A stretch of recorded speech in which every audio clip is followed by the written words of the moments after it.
Hi everybody, how are you today? Welcome to my live stream. Today is about comfort zones and what I've been doing to get out of mine. Before I get started though, I'm at the pond by my house. You want to see?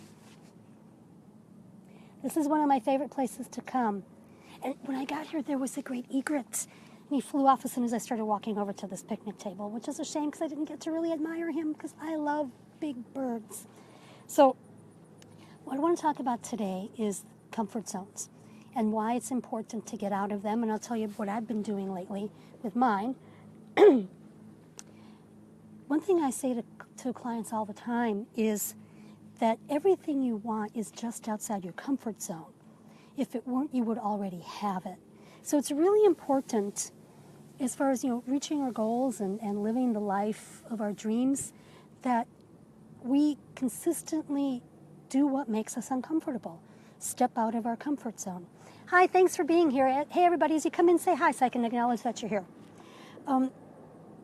To get to where we want to be, to get to the goals that we have, you have to practice getting uncomfortable, because everything you want is just outside your comfort zone, or you would already have it, which is why it's important to stretch and do things that scare you. And I say do things that scare you because I have been doing things that scare me. I made a commitment. Well, let me talk about live streaming, okay?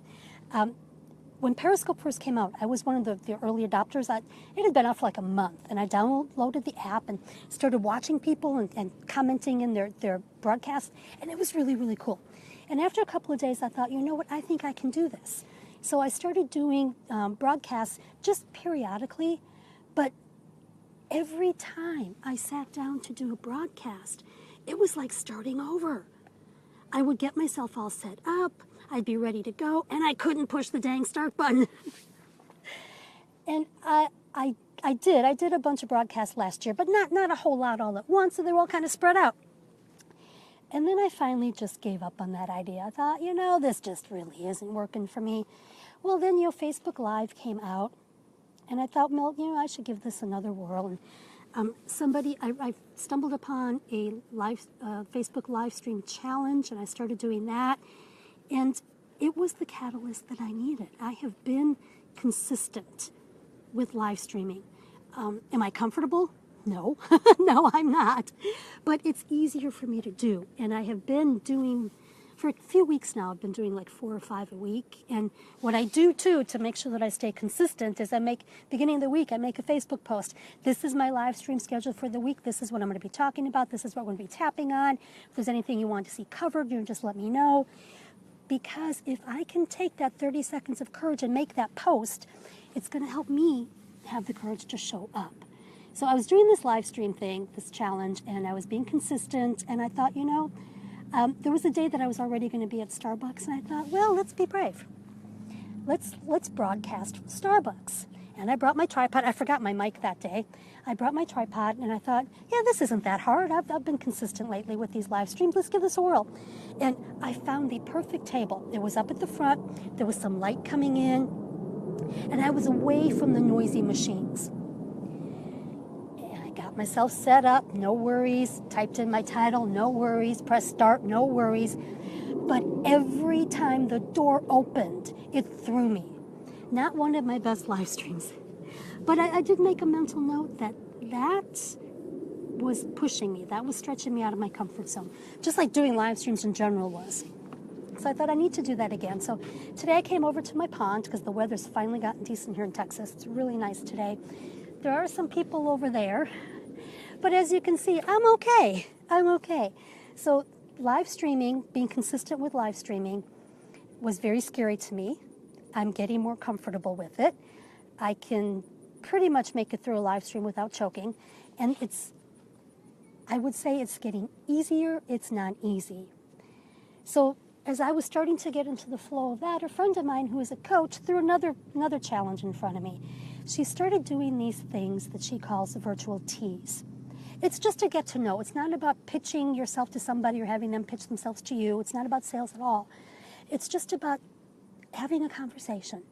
Like if the two of us showed up at the same event or at the same party, we would just start talking.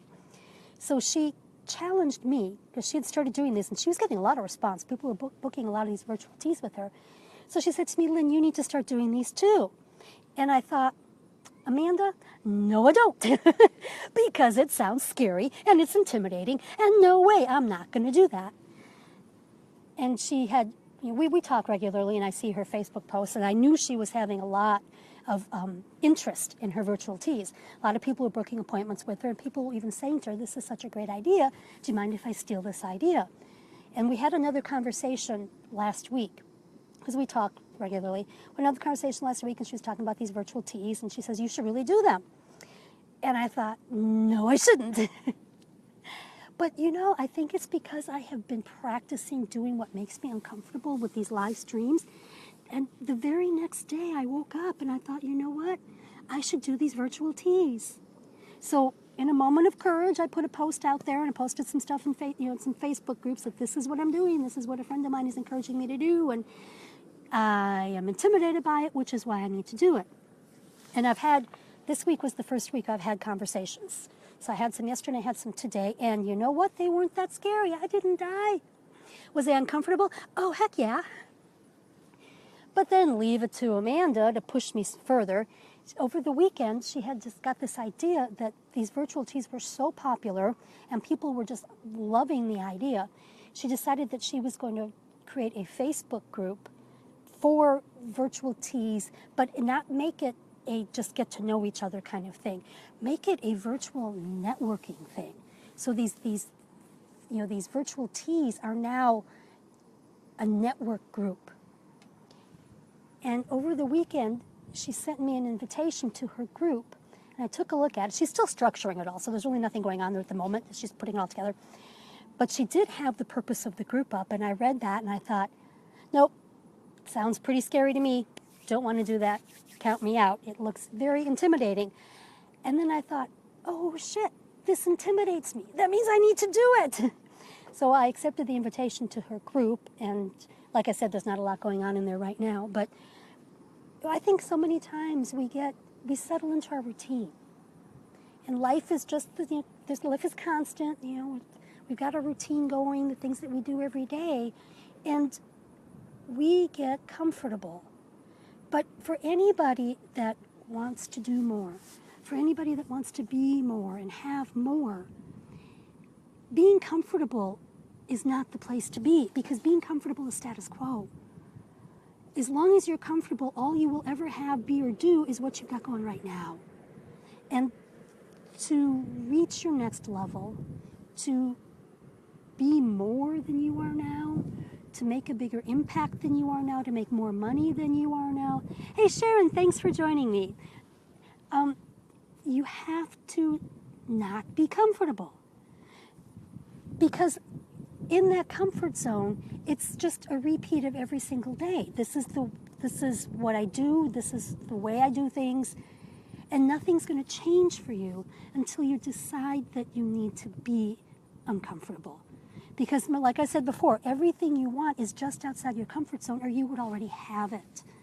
So in order to achieve more, in order to meet those goals that you have for yourself, or those dreams that you have for you and your business or career, you have to move in to what scares you. You have to be uncomfortable, because that next goal of yours is just outside that comfort zone. And the thing, this is what makes it really hard to achieve some of our really big goals, is we start to move into them, and our subconscious goes, wait a minute, this looks scary. This looks like disappointment. This looks like sadness, and we're just going to stop it. We're just going to stop it.